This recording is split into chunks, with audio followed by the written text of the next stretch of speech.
emerge, in the coming weeks and months because a lot of speculation is out there, like I said. Well, can I speak first about your loaded comment about the gold investors and speculators taking a bath?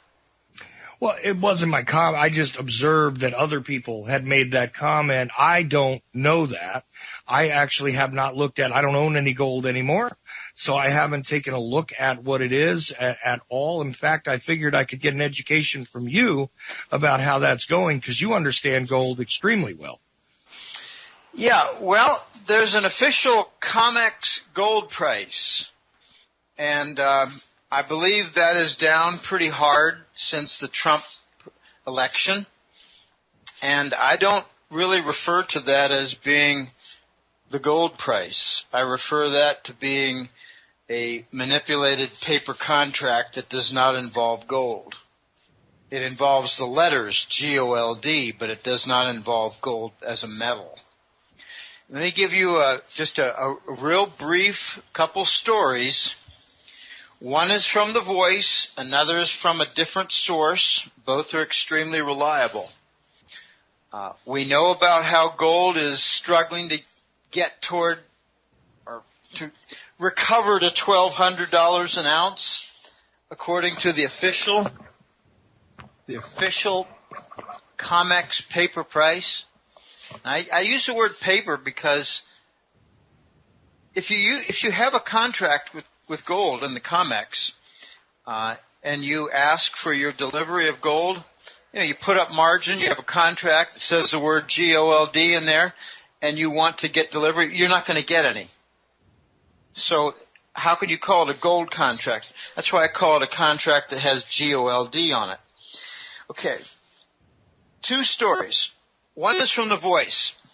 The Voice is my super contact who sought me out in 2008 and has been my friend ever since.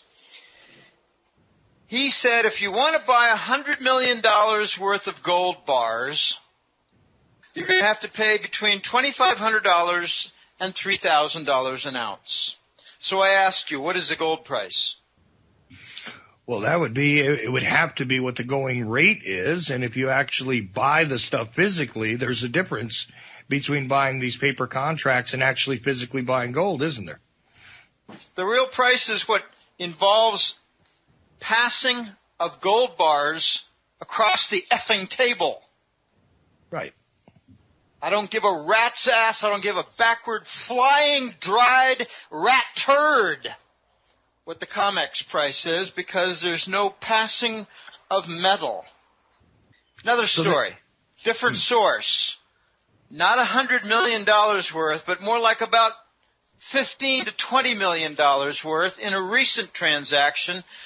I saw the bin, a picture of the bin that had, probably 80 to 120 bars in it, each one 10-kilogram bars. The price, $2,100 an ounce. So I ask you, what is the gold price? I'm defiant, Chuck. What is the gold price? Do not quote me the COMEX paper gold bullshit price. Does not involve the passing of gold on the table.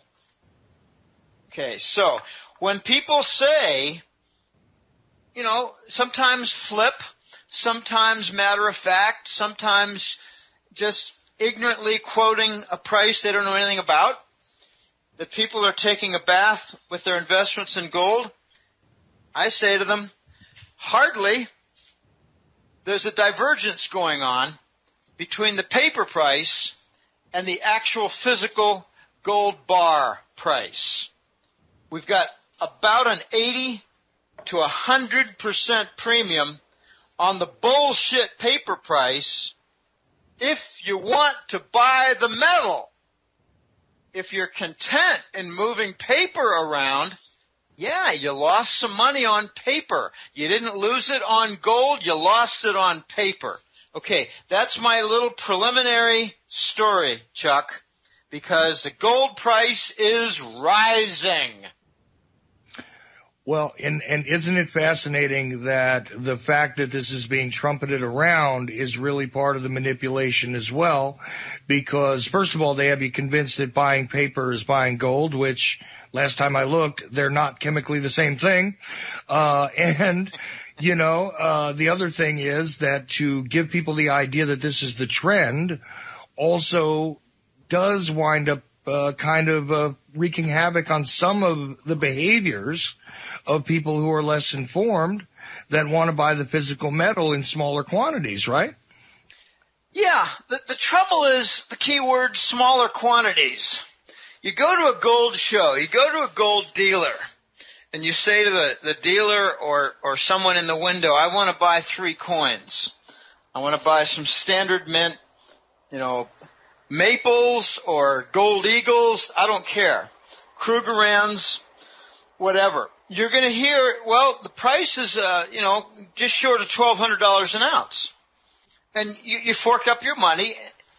And then you want to blow them away. You say, look, I've got 3 armed guards in the back with an armored limousine, and we got $15 million back there in the parking lot. Can I get $15 million worth? No. How about, can I get $2 million worth of gold coins at this gold show? You get an interesting response, Chuck. It'll be, we got 10 coins. Okay?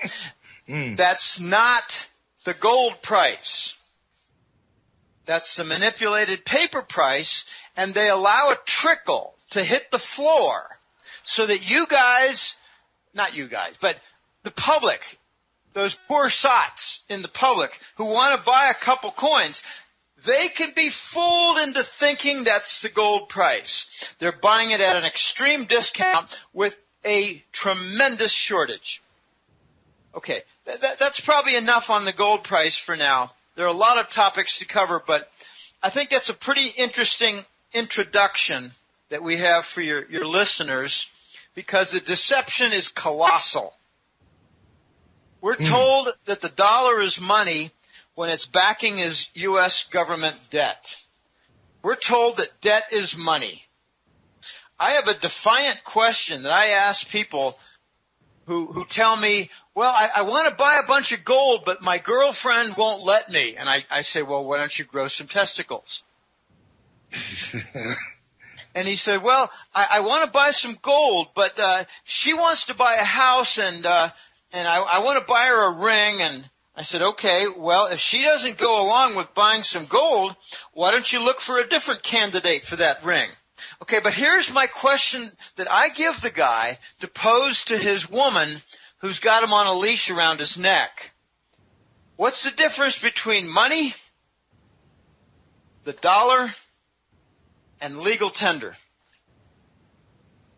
If the woman doesn't know, she should not be in charge of any allocation of their resources. Money is not necessarily legal tender.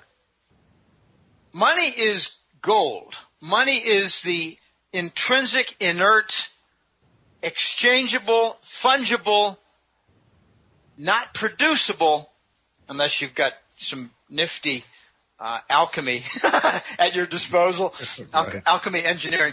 Okay, that's money. Exchangeable, transportable, fungible, recognizable, and not producible except through, hard work and sweat through mining. Okay, that's money. What's legal tender? Well, 400 or 500 years ago in the United States, before it was the United States, it was beaver pelts. Okay? Thousands of years ago, it was salt. In Greece, it was silver. Okay, each society has its own declared legal tender.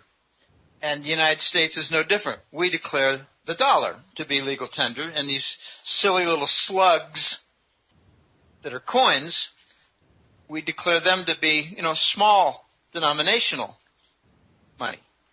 Okay, well, what's the dollar? The dollar's been declared as legal tender, but I think that's going to be temporary because the dollar is denominated debt coupons. What's behind the dollar?